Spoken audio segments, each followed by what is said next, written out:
First one, the Dangerous World of Reddit Criminals by the one and only Tov. It's just a bad time. You remember what happened last time?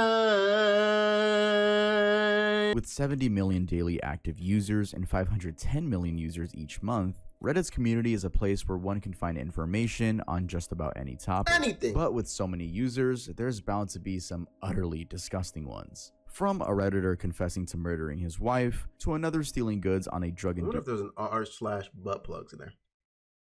There probably is. Because the amount of things, they have an r/everything, dude. r/cursed comments, r/cringe, r/am I the asshole, r/am I the butthole, r/don't put your dick in that, r/ships tea, r/. Oh yeah, they definitely have. I'm not going to look it up right now, but post stream.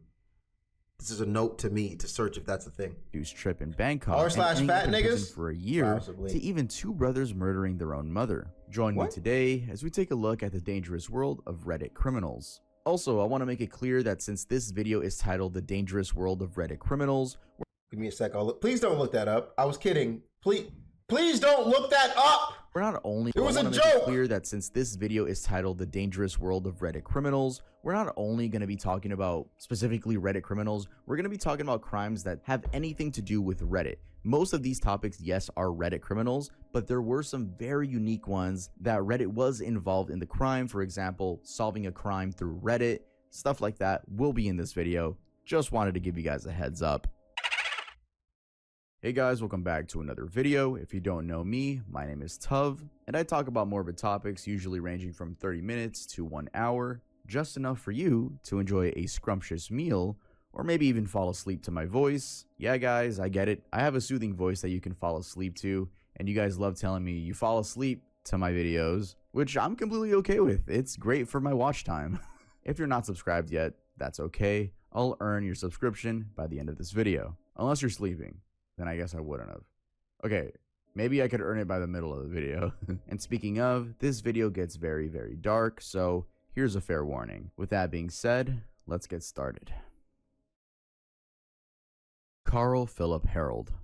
Many people actively take part in online communities. They connect with others who share similar interests and even share knowledge and skills. One such well-known figure in sharing knowledge and skills in Reddit was Carl Philip Harold, born in February of 1981 and known online on Reddit as u/Carl H. This user was also a YouTuber, and a good one for that matter, as he was recognized for his educational content on technology and programming. Harold lived in Huntsville, Alabama, and with a strong background in computer science, he aimed to share his knowledge and help others, leading him to establish his online presence. His motivations seem rooted in a desire to make learning accessible and engaging. Carl uploaded his first video on July 8th, 2012, providing...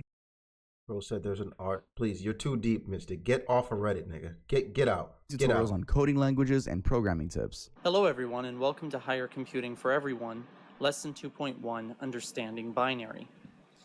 So the purpose of this lesson is, first of all, I want you to be able to look at a binary number and understand what the value of that number understand what the binary number actually is. Well, in order to understand that, you need to understand place values. At the height of the channel's popularity, he had over 30,000 subscribers, and his subreddit r/Carl H Programming grew to over 19,000 members. His content was aimed at programming enthusiasts, and his approachable teaching style made him a respected figure in the online tech community. On July 26, 2012, he was awarded Redditor of the Day for his efforts in helping others. However, in November of 2013, things took a disturbing turn when Harold was arrested on charges of child exploitation involving his 9-year-old son. He and his partner, Charles Donovan, were accused of filming the abuse and distributing the videos as part of a CP ring. Authorities discovered that the child had been kept isolated in their basement in Huntsville, Alabama, denied an education, and subjected to horrific treatment. The investigation revealed that he had been transported across state lines for further exploitation. Reports also indicated that Harold was implicated in a broader investigation into a network producing and distributing CP. The evidence against him was described as overwhelming, including videos and images depicting the sexual exploitation of minors. Prosecutors stated that he and Donovan held his son captive for months, during which they inflicted severe harm and filmed the acts. Harold faced multiple charges, including sodomy, exploitation, aggravated abuse, and CP production. He was indicted on 18 counts, including conspiracy to commit sodomy and sexual exploitation of a child under 12. Donovan was convicted and sentenced to a total of 56 years in prison as the legal proceedings unfolded. Too early in the day for this, dude. It's just way too early in the day for this type of content.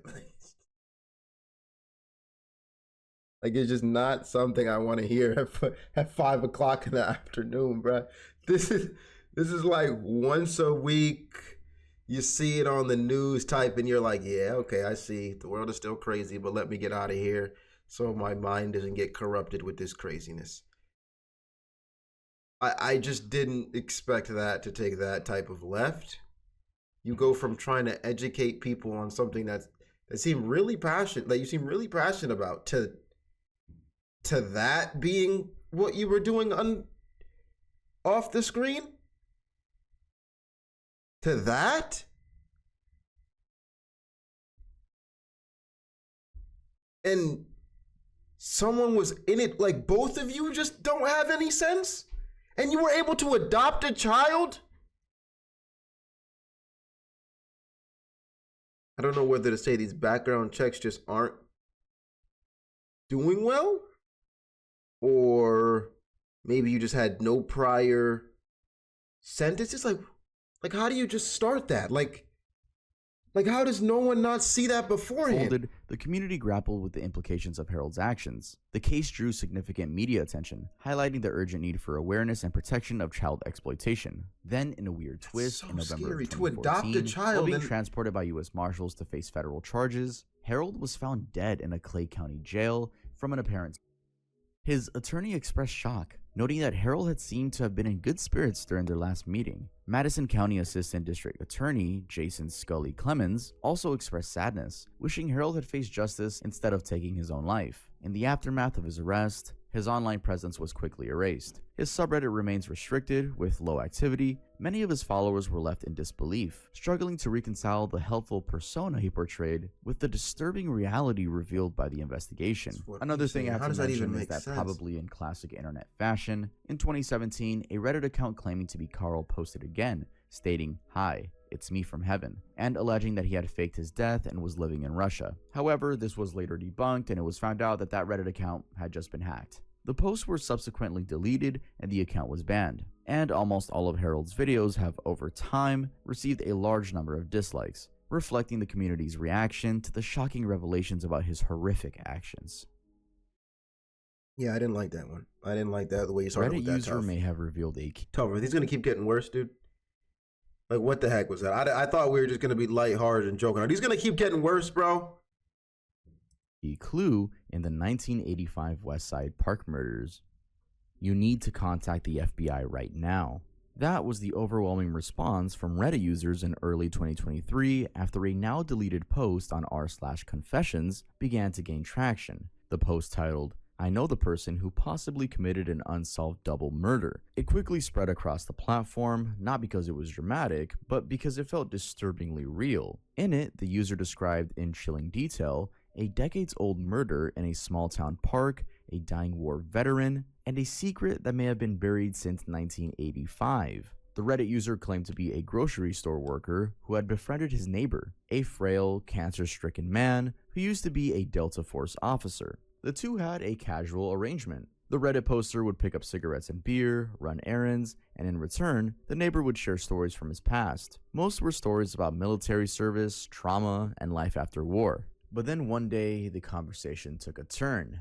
The man began telling a story from his teenage years. He described being adopted into a wealthy family in a small industrial town, living with a foster brother and getting caught up in drugs and drinking like most people around him. According to the post, the neighbor had been infatuated with a girl in high school, his first real romantic relationship. One night, after spending time with her, he believed she was heading home, but she had lied. Instead, she went to a local park to meet another boy, someone the neighbor reportedly hated. The man then described how he and his friends had gone to that same park and discovered the couple alone in a car. What happened next is then he said, "I went up with a 22." Tailspin. In his own words, the neighbor said, "I went up to the car, shot her in the head with a 22, then shot him in the chest so he wouldn't die right away. I wanted him to sit there, bleeding, watching her die while I mocked him. The Redditor and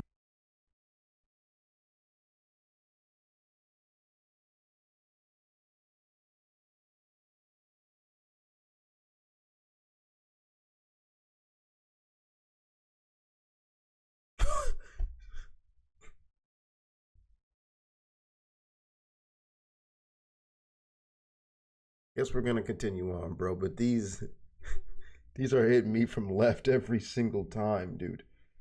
Talk about the crash out of the century, bro. Like watching her die while I mocked him. You're in a high school. In a high school, you psycho. wanted him to sit there, bleeding, watching her die while I mocked him. The Redditor initially assumed it was some sort of sick joke or a fantasy the man made up, until the man showed him items, physical evidence he claimed that had been taken from the victim's car. Not saying she didn't deserve to die. One, they weren't dating. Either way, if they were, it's not, who are you to kill someone?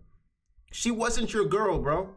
She was just hanging out with you. She went to the park to kiss the guy that she really liked. You can't get mad at that. You can't get upset at that. She wasn't yours. I don't know how to tell you this, bro. like, keep it pushing. GG's. Oh my gosh. Initially assumed it was some sort of sick joke or a fantasy the man made up, until the man showed him items, physical evidence he claimed that had been taken from the victim's car. That detail alone sparked comparisons to a real case, the 1985 Westside Park murders in Muncie, Indiana. On September 28, 1985, two teenagers, 15-year-old Kimberly Dowell and 16-year-old Ethan Dixon, were found shot to death in Ethan's car, parked at Westside Park. Kimberly had been shot in the head, Ethan in the chest. The scene suggested a targeted attack, but despite a long investigation and media attention, the case went cold. Over the years, the murders became local lore, something residents of Muncie remembered but rarely discussed. That was until this post surfaced. What drew even more attention was that, according to the Reddit user, the neighbor showed him personal belongings he claimed to have taken from the car, items that, according to multiple true crime documentaries and articles, had never been recovered. The Redditor, growing increasingly suspicious, went down a rabbit hole, watching documentaries and reading reports. Watching the double murder has been accurate to show it was my neighbor, and they all show the evidence taken from the car that he freaking has in his house after all these years. This happened many decades ago, and I truly don't know what to think of it. Why did he tell me that? Why would he make it up? Why would he have all these missing pieces of evidence that, I mean, he's dying and he's just like, I need to get this off my chest, bro. I need to tell somebody. Do you snitch? Your dying neighbor tells you this. Do you snitch? On one hand, people would say it's not your problem, move on. But and he's old, he's dying. On the other hand, it's like, bro, he killed somebody. Two people, actually. I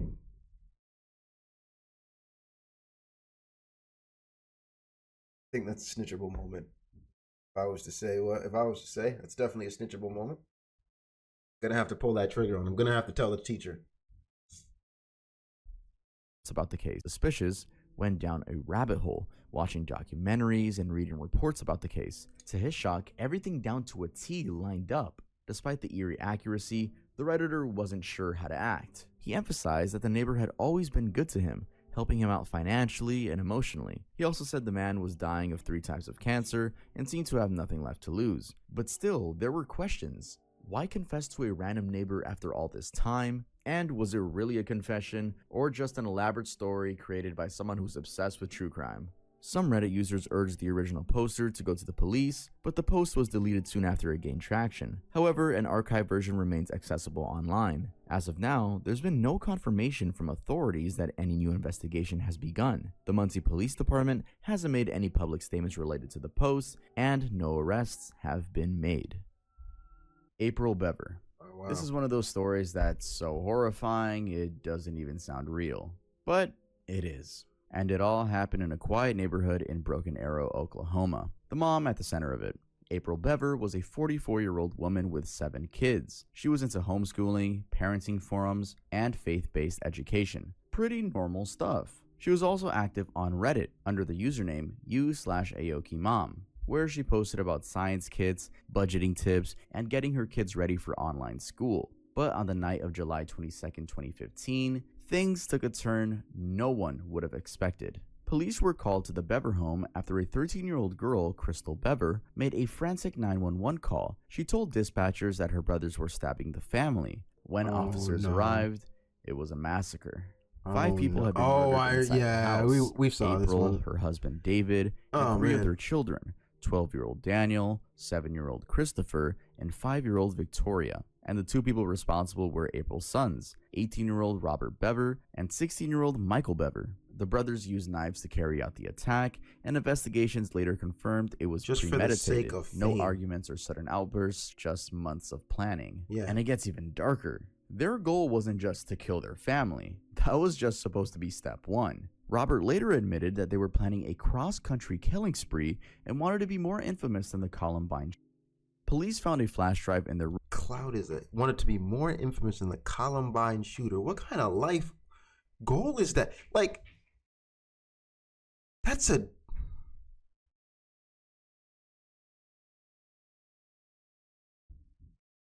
Cloud is a hell of a drug, man.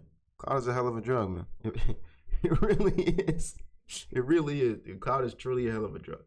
But I want to submit to you, bro, that if you can honestly, if you're capable of this much bad, right? Like what you did was just, oh my God. Oh, do you know probably how much good you could have been capable of? You could have probably saved a lot of people in many ways, bro. You just used it in the wrong way. With detailed plan, be more infamous than the Columbine. These niggas do look crazy though. Like, let's be honest. If I saw you in my school, bro, I'm staying very far away. Police found a flash drive in their room with detailed plans, sketches, timelines, and even a hit list. They had been ordering weapons online, hoarding supplies, and writing about the murders like it was a mission. The only reason they didn't get away with it was because of Crystal. Despite being stabbed multiple times, she managed to escape and call for help. Inside the house, police found 2-year-old Autumn Bever completely unharmed, hiding in her crib. Here's where it gets especially chilling. In the weeks leading up to her death, April had been posting on Reddit, still active and replying to comments. You can go back and find her posts. She had made posts about keeping her kids engaged during summer break, like asking for suggestions for fun and educational science kits for 12-year-olds, and budgeting apps like homeschool curriculums. Completely normal mom posts. But looking at them now, it's like seeing a ghost. Her Reddit account is still filled with comments from users who returned after the news broke, writing things like, "I just found this account after what happened. I'm so sorry." After the murders, Robert was charged with 5 counts of first-degree murder and 1 count of assault with intent to kill. He pleaded guilty and received life in prison without parole. Michael was convicted and also sentenced to life with the possibility of parole after 225 years. Crystal was placed into protective custody, as was Autumn, who was unharmed. The Bever family home was demolished in 2017, and a memorial park was established at the site to honor the lives lost. Sunburned tourists. Family. It's common for tourists to feel relaxed and carefree whenever they're visiting other countries. Maybe it's the warm weather, the excitement. My question is, why wouldn't we just... Is death penalty not a thing where they're from, bruh? Like, is it just... I guess dying, though, is too easy. Like, after what you did, I think you need to be alive. You need to stay alive and suffer, right? It should be 50 to 60 years of slavery. That's what it should be. In Australia. With snakes... And, like how the Britons used to do it. We need to find it, like Snake Island. Put them on Snake Island. Just have them build walls. Like, you need to just suffer for decades. For decades on end, bro. Work every day. Like you're in a concentration camp. No, because there's no way you should just... Yeah, you're right. Dying is just too easy. And then maybe every 3 weeks, someone comes and just slits a random part on their body.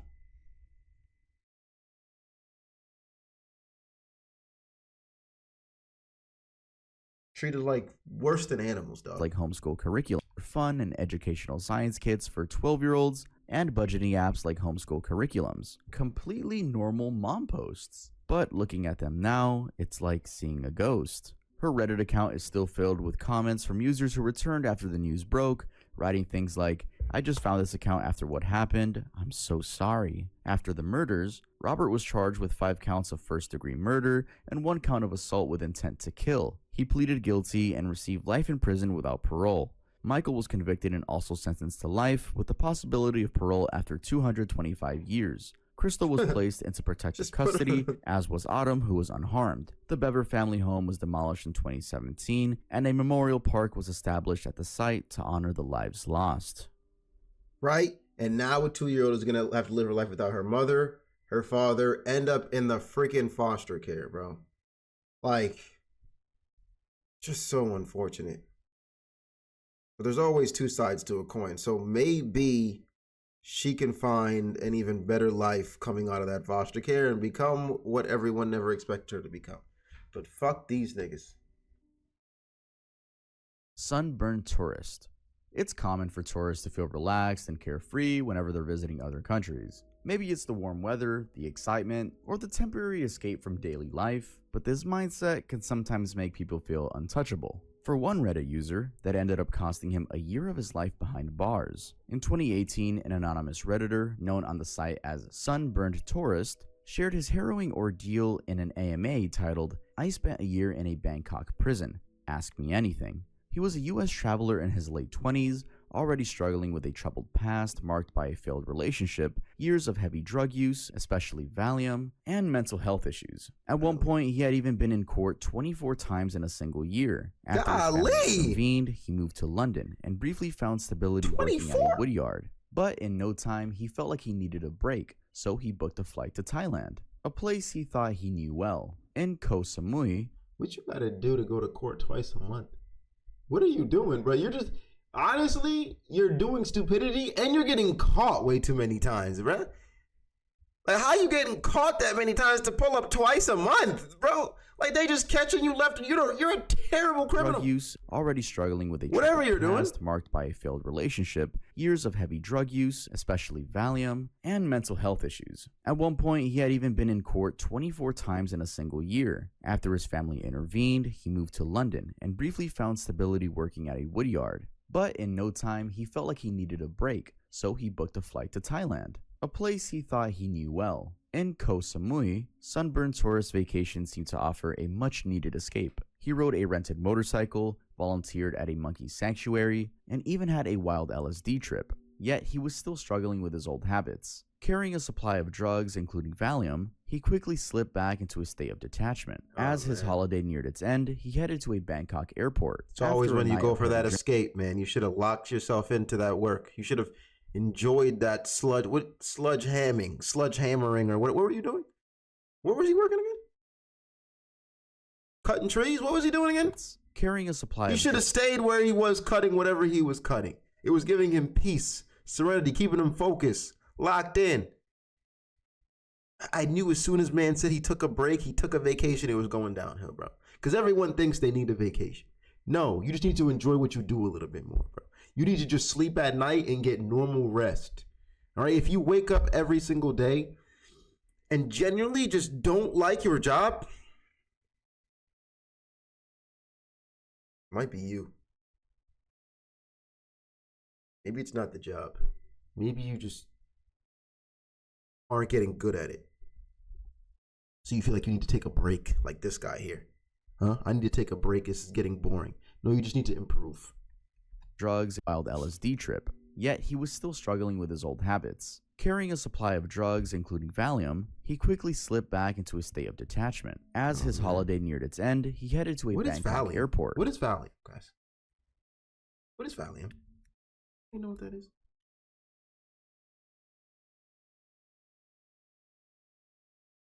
Guy has a pimp shoulder. Oh, anxiety, seizures, alcohol withdrawal. Oh, okay. Gotcha. Don't like the job equal. I don't even agree with that. If you don't like the job, don't quit. I'll be honest with you. If you don't like your job, don't quit. Save up to do something you enjoy doing. Don't just jump out. Right? You're either earning money or you're learning. Or you're like, that's the only thing a job is for. Like, save up so you can do whatever the work that you want to do for the rest of your life. I've just never understood the I'm supposed to hate my job. You make money 8 hours a day. Why would you want to hate doing it? Like that's so much time. Right? That's like me saying I hate sleep. It's like why would you want to go for the rest of your life hating what you're doing? For what? Like no one said it was going to be easy to get to what you like, but it's like that's the point of a job. It's like I'm working so then I can build skills, so then I can go to school, so then I can get training, so that I can learn better habits to do what I want to do. Right? Because it takes discipline to have freedom. You don't just get freedom. That's what crackheads think they have. They're not. They're trapped in their own crackhead head. Like it just, I don't know. It's never made sense to me, man. And I've had jobs that I don't like. I have. And I saved I would just stack up. Like, man, one day YouTube is going to work. I'm just going to keep doing this, bro. I'm just going to keep doing this until I figure out how to live from YouTube. And you need a little bit of belief too. Don't get me wrong. Still struggling with his old habits. Carrying a supply of drugs, including Valium, he quickly slipped back into a state of detachment. As his holiday neared its end, he headed to a Bangkok airport. After a night of heavy drinking and Valium use, his judgment was clouded. On the coach from Koh Samui, he encountered a Kiwi traveler who offered him a strip of Valium. In his dazed state, he bought more and hoped to sleep through the long journey. But when he arrived at the airport, his condition worsened. Woozy from the combination of alcohol and Valium, he wandered into a duty-free shop without clear memory of his actions. In his disoriented state, he ended up leaving with a basket full of stolen items that included cigarettes, whiskey, and aftershave.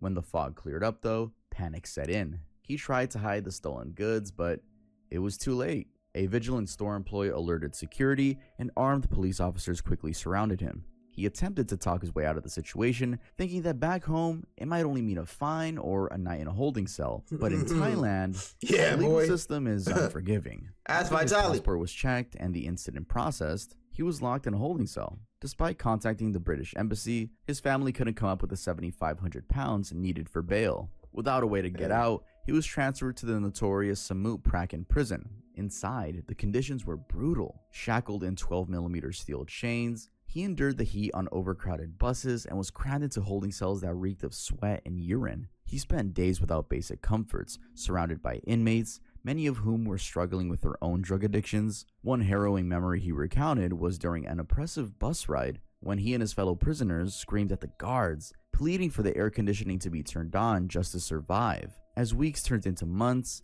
the full weight of the situation set in. With little hope of a lengthy appeal, he eventually chose. This is how they should be treated, though. You know, this is how prisoners should really be treated. So they never want to go there again. Just like this, bro. Just like this. This is how it should be. You know, just like this. Chose to accept his. Then should I quit school? It's kind of like a job, though. I think we literally just said, don't quit your job if you hate it. You didn't listen to any of the conversation, right? You just jumped in like a fool with no context. Yeah, don't assume, man. It makes an ass out of you and me.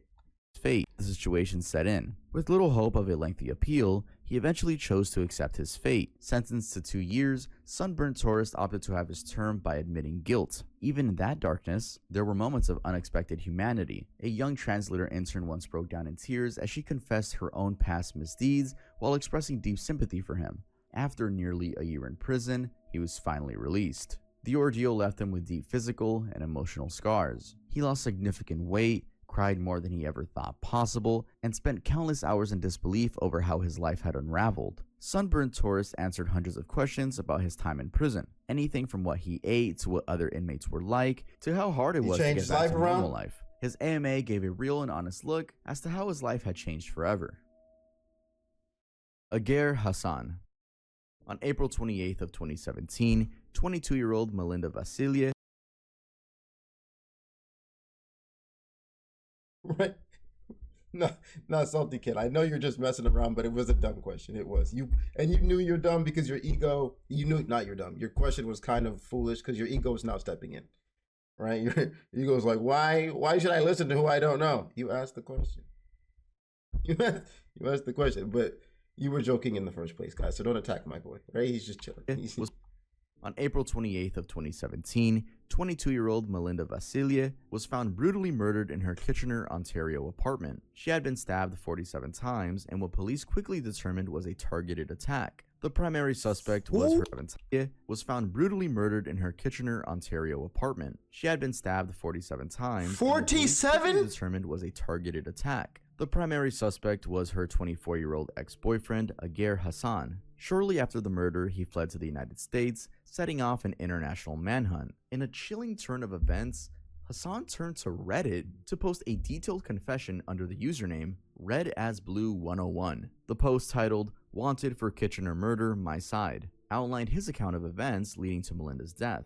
In his post, Hassan claimed that after a few weeks apart, he and Melinda had reconciled. The two had cuddled, kissed, and talked about everything on the night of her death, but their reunion turned violent after Melinda confronted him about being with other women during their break. According to Hassan, she became enraged, grabbed a knife, and attacked him. He claimed he acted in self-defense, stabbing her multiple times in a state of shock and fear. 47? 47? 47 is shock and fear? Like, if you're protecting yourself, I don't know, twice, 3 times, 4 times. 47 is like that. That's like a scene where Batman's killing someone and the butler's like, "Batman, you can stop, please. Like, you can stop now. You can stop." But he's just not stopping. You went on a rampage, bro, a frenzy. 47? He acted in self-defense, stabbing her multiple times in a state of shock and fear. The post included photographs of Hassan and Melinda together, as well as screenshots of their final text messages, which ended with Hassan arriving at her apartment and asking her to, quote, "buzz me up." In his account, he described the argument that led to the confrontation, including the claim that Melinda slapped him, and then escalated to grabbing a knife. The post, which was later removed by Reddit, caused a media frenzy. Law enforcement officials immediately began investigating whether the post was genuine. They confirmed that Hassan was the prime suspect in the murder, and they continued searching for him after he fled to the United States. Police traced his movements to Erie County, Pennsylvania, where he was seen stealing a license plate from a vehicle at a Walmart parking lot. This plate was later found on his black 2016 Honda HR-V, which was originally registered in Ontario.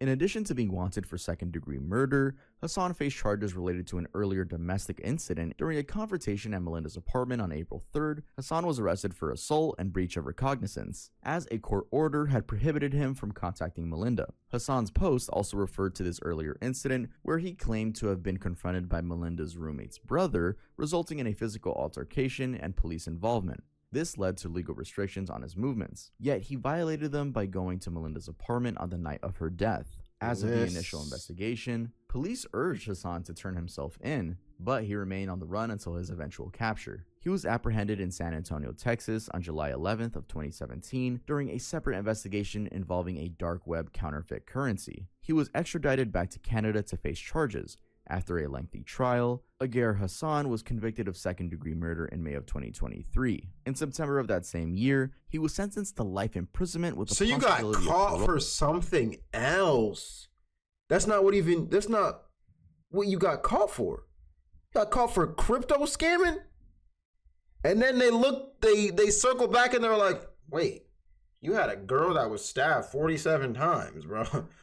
like let's circle back real quick. Dark web counterfeit currency. He was extradited back to Canada to face charges. After a lengthy trial, Agar Hassan was convicted of second-degree murder in May of 2023. In September of that same year, he was sentenced to life imprisonment with the possibility of parole after serving 16 years. Given that he had already spent 6 years in custody, his earliest release date would be 2033, that being when he would be 41 years old.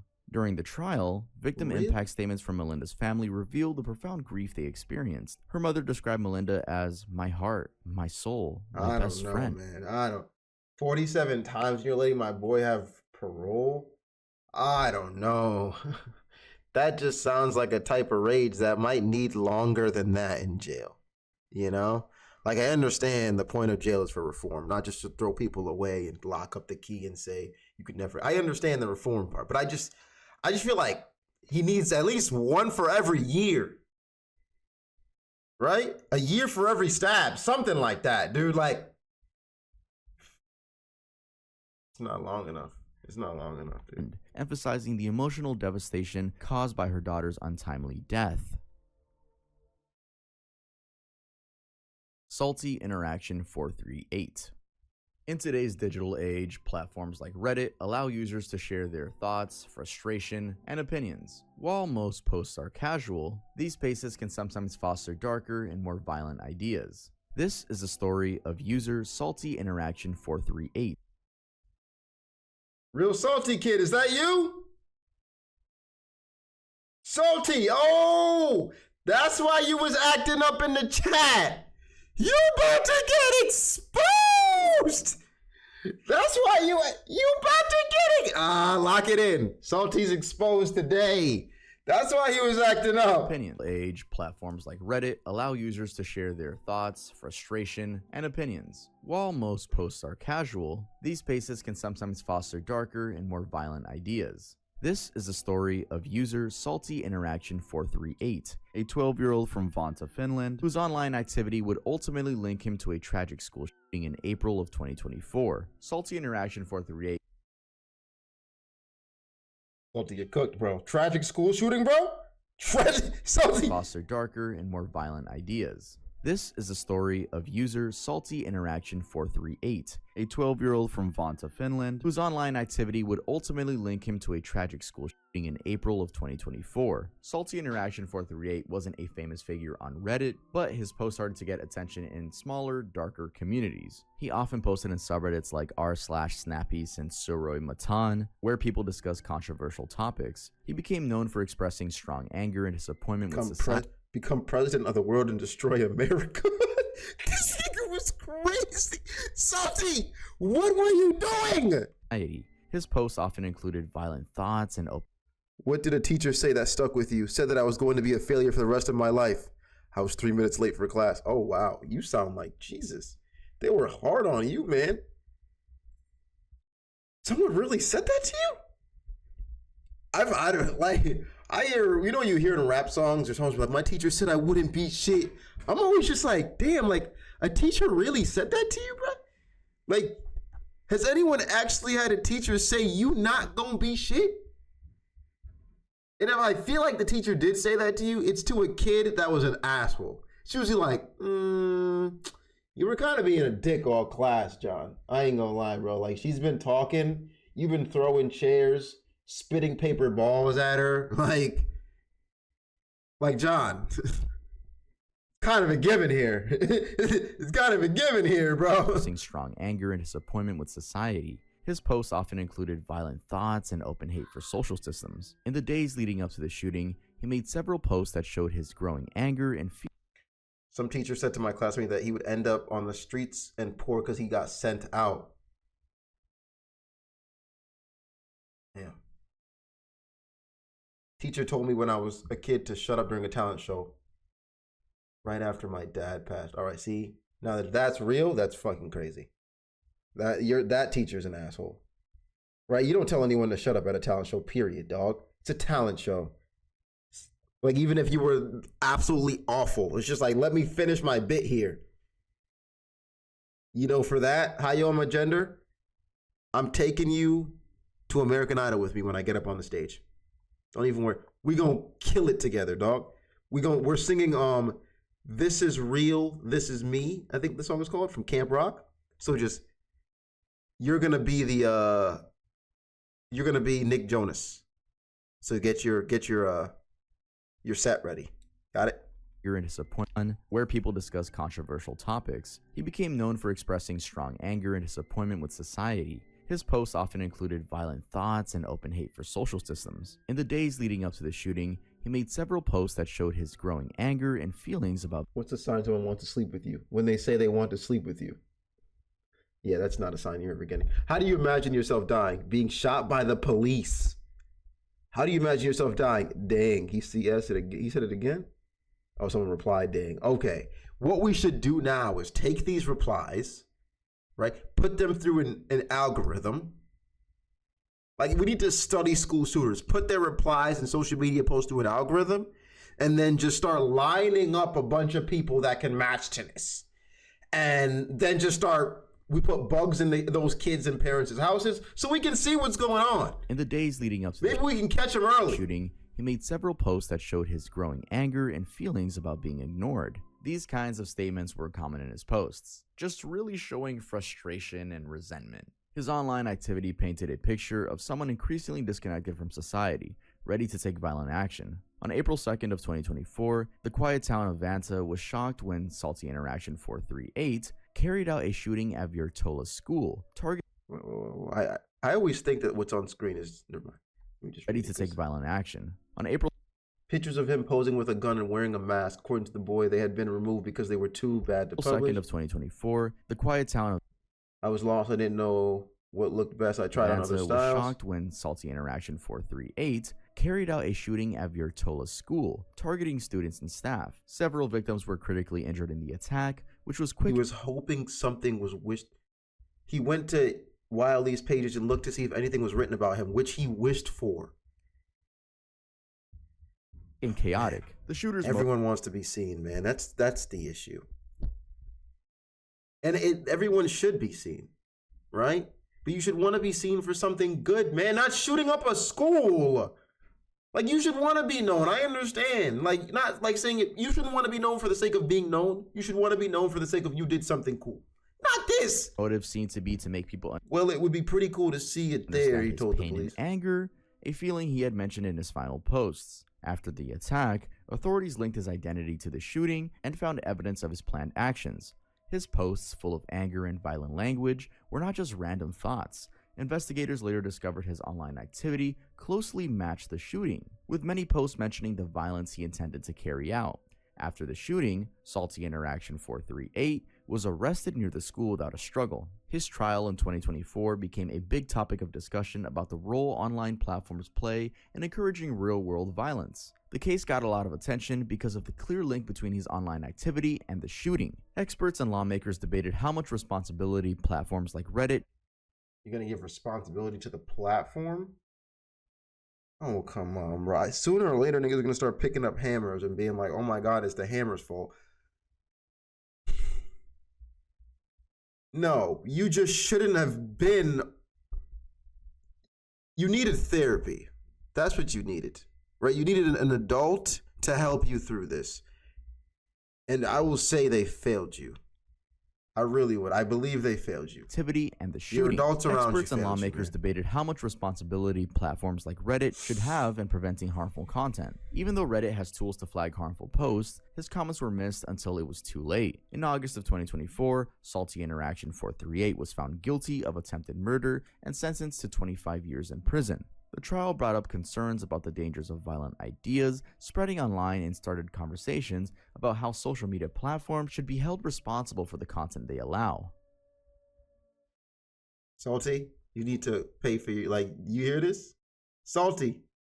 Is this why you were going crazy in the chat earlier, man?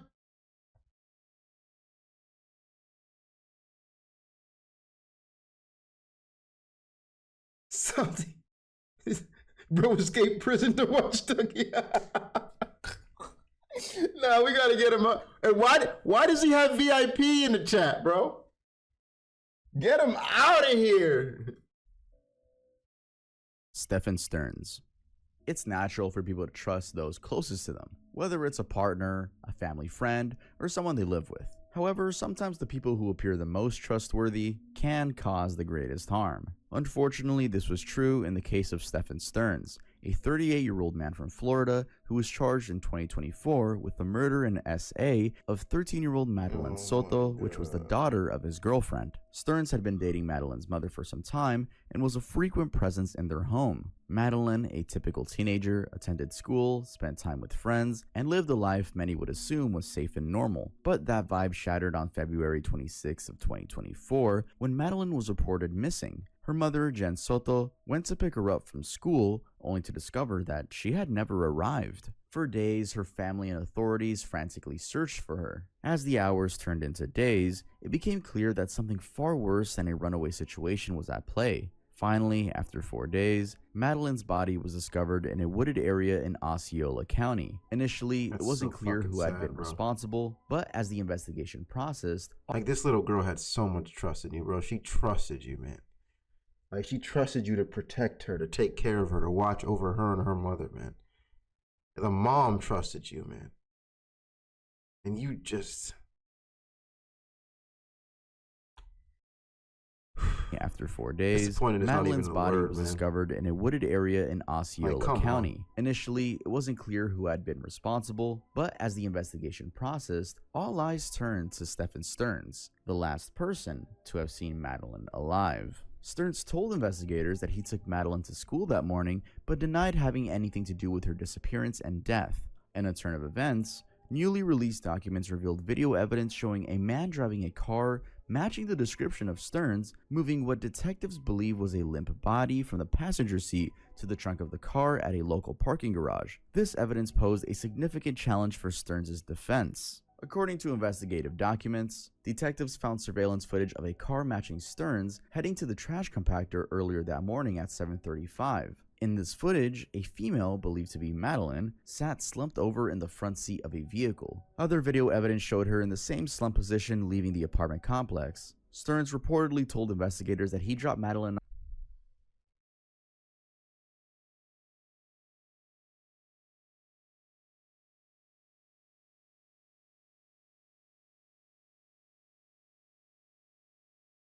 off nearby the school apartment in the front seat of a vehicle. Other video evidence showed her in the same slump position leaving the apartment complex. Stearns reportedly told investigators that he dropped Madeline off nearby the school sometime between 8:20 to 8:40 a.m., claiming she was going through a phase and was embarrassed of his vehicle. The timeline of events, according to Stearns' statements and video surveillance, reveals a disturbing pattern. At 7 a.m., Stearns stated that he and Madeline woke up to get an early start so they could get McDonald's on the way to school. By 7:35 in the morning, video shows a male, believed to be Stearns, discarding a trash bag filled with items and a trash compactor of his apartment complex with a female wearing a green sweater, believed to be Madeline. Stearns claimed they left home and drove towards McDonald's, but video evidence contradicted this account. At 8:19 a.m., video shows Stearns entering the apartment complex in his car with Madeline still in the same position. He stated that after grabbing a gate clicker, he and Madeline headed out again towards school. He later claimed that he had forgotten the clicker and returned home instead of dropping Madeline off at school first, saying they had plenty of time to kill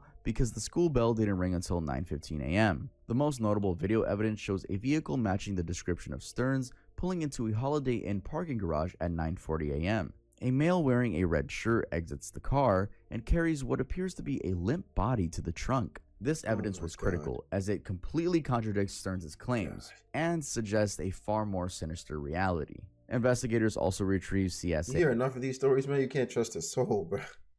This is why you can't listen to these, man, because you look at everybody you pass crazy, you'll be like, hey, man, I don't like you walking in that Safeway, dude. You look crazy as that cashier behind the counter. Can I trust you? You can't. These things will fuck you up. Material from Stearns' phone, which could provide a motive for the prosecution. The case gained significant attention online, and a subreddit titled r/Madeline Soto was created to track the case's developments. The subreddit became a hub where users shared updates, court documents, and news articles, allowing the public to stay informed. These community-driven efforts generated an outpouring support for Madeline's family and amplified the demand for justice. In March of 2025, a new batch of jailhouse phone calls between Stephen Stearns and his parents was released, revealing shocking revelations. In these conversations, which lasted around 4 hours, Stearns admitted for the first time that he had discovered Madeline's body. This was a far cry from his previous claim that he had dropped Madeline off at school the morning that she went missing. Stearns described finding Madeline's lifeless body, saying, "When someone is that ice cold and just gone," and later added, "By the time I realized it was far too late, she'd been gone for a while." In one particular chilling exchange, Stearns expressed regret but maintained his detachment. "I wish I had run downstairs and shaken her awake and called 911, but she was beyond that." His mother, Deborah Stearns, replied, "Maybe she could have been saved." But Stearns dismissed the idea, saying, "No, she was beyond that." These recordings also revealed Stearns' disturbing comments about his relationship with Madeline. When asked by his parents if he was attracted to minors, Stearns avoided direct answer, stating he wasn't generally attracted to them. Yes, guys, he wasn't generally What does attracted that mean? to them. Yeah. Whatever that means. What does He went that on to say that he mean? didn't like most kids, yet shockingly claimed that Madeline had feelings for him. He also revealed that Madeline's mother, Jen Soto, would often joke about him leaving her for her daughter when Madeline was older. Stearns' mother was also reportedly aware that Madeline had slept in the same bed as Stearns, although she denied knowing about the abuse and has not faced any charges related to her daughter's death or abuse. Meanwhile, in these jailhouse cells, Stearns also complained about life in prison, his uncomfortable living conditions, and his desire for personal items like coffee and books. Despite the gravity of the charges against him, he seemed largely concerned with trivial matters, like a collectible popcorn bucket and various toiletries. This contrast between the severity of his crimes and his focus on everyday frustrations added another unsettling layer to the case. As of now, Stearns faces charges including first-degree murder, capital sex battery, and possession of CSA material. His murder trial is scheduled to begin in September of 2025, with the SA trial set for May of 2025. The prosecution is pushing for the death penalty, given the horrific nature of the crimes. Stearns' defense team has also requested that media outlets and the public be barred from poking. What are they doing in what is the Rwanda? Is it Rwanda? Uganda? Let me put my Rwanda.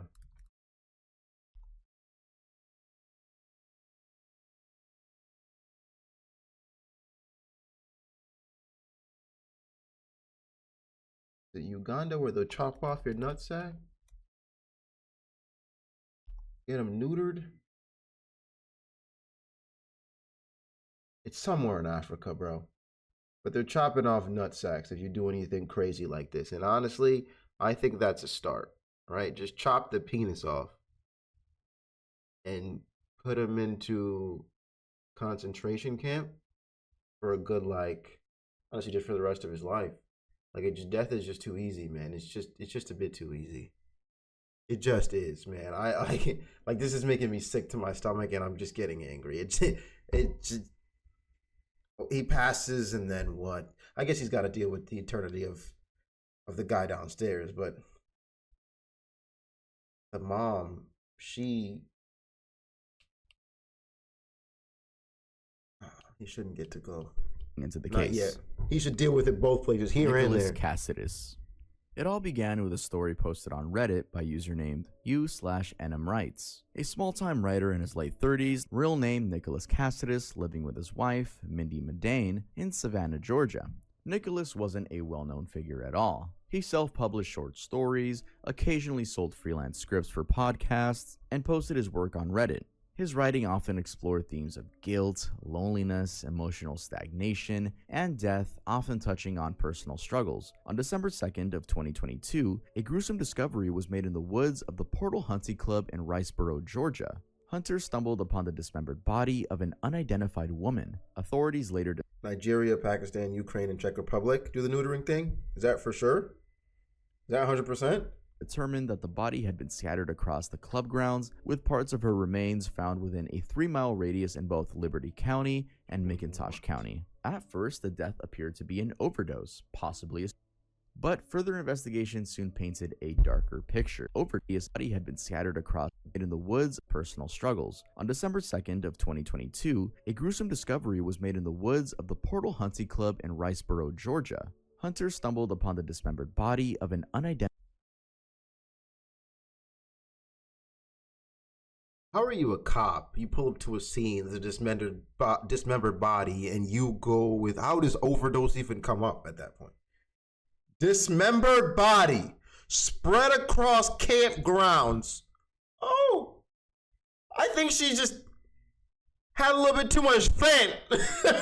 she had a little too much fent. You know? Identified woman. Authorities later determined that the body had been scattered across the club grounds, with parts of her remains found Later within a determined. Okay. Later on, they figured it out.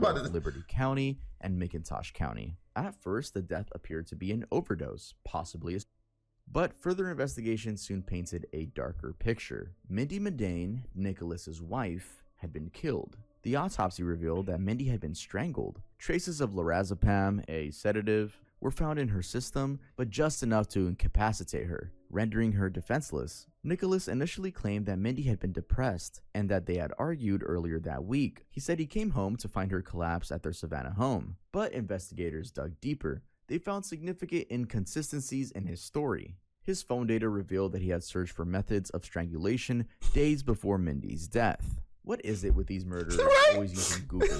Nigga, come on. Bro, come on, bro. Like, oh my gosh, you cannot be any stupider than that. Yeah, I'm gonna look up on Google how to murder somebody. On Google how to, like, you're not even gonna try to use DuckyDee, ExpressVPN, not even incognito mode, bro. This ain't. Days before Mindy's death. What is it with these murderers always using Google to look up how to kill someone? Doesn't even make sense, man. Why? Even more damning was his search for how to delete Google history permanently, which pointed an attempt to cover his tracks. It wasn't just his what? Google history. Why? Even more damning was his search for how to delete Google history permanently.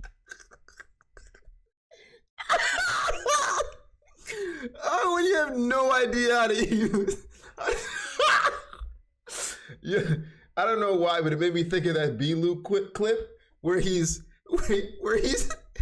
trying to find Google and he types in Google. Have you seen that? Like, it's just, oh man. Which pointed an attempt to cover his tracks. It wasn't just his phone activity that raised suspicion, though. Nicholas had been active on Reddit under his username NMWrites, where he regularly posted stories, journal-style entries, and personal reflections. At the time, it seemed like just another piece of fiction. But as the investigation continued, it became clear that the timing of the posts aligned almost exactly with the timeline of Mindy's death. Some began to question whether Nicholas's writings were perhaps confessions veiled as fiction. Even after Mindy's funeral, Nicholas continued his online activity. He posted about grief, creativity, the relief of no longer having to explain himself, and no expectations, just silence. Bro was Edgar Allan Poe with it. He was using the. Could have been. What if it wasn't his first victim? What if all his stories are just like super crazy, creepy, dark and twisted stories from things he's actually done? Look, a sequel to There is a Serial Killer Everyone Else Thinks Is Dead. Like, what if he's been from country to country or city to city, town to town, and he's been able to change his name multiple times and always get away? But nah, there's no way a nigga would look up Google, or look up how to delete your Google search history if this wasn't his first time. Never mind. This was definitely his first time. Yet no one questioned these strange posts at the time. It wasn't until Mindy's sister, Sharon, began combing through Nicholas's social media that things started to unravel. Sharon discovered his Reddit username, which Nicholas had once linked from his Twitter account. She handed the information over to the police, who issued a subpoena for the account.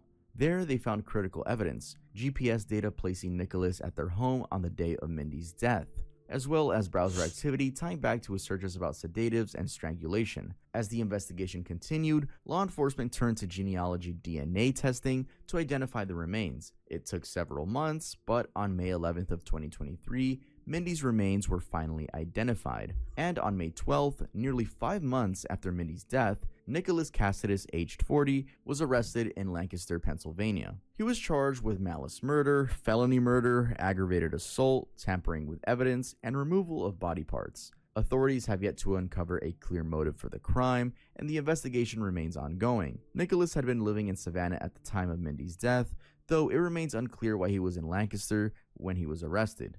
He was denied bail, and as of now, the case is still awaiting trial, which is scheduled for August 4th of 2025. There has been no sentencing as of yet. Nicholas hasn't entered a plea, and his attorney status is unclear. That's going to be it for this video. If you guys enjoyed the way I explained things, if you guys enjoyed my voice while I was telling these stories, make sure to leave a like. Hopefully. Thank you, sir. We just learned about the dangerous world of Reddit criminals, and I learned that just like always, people in this world are crazy. I learned not to Google how I'm going to kill somebody. I learned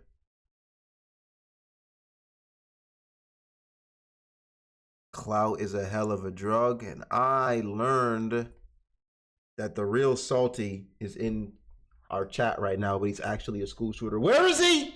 Where is he? Get him out of here. Where is he? Where is Salty? He's trying to escape. Don't hide now, boy. Salty, where you at? Saying that like you didn't VIP him yourself. That was before I knew he was a murderer.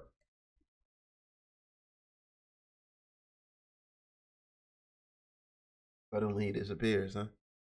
Video's over, and he's suddenly gone. Interesting. Interesting.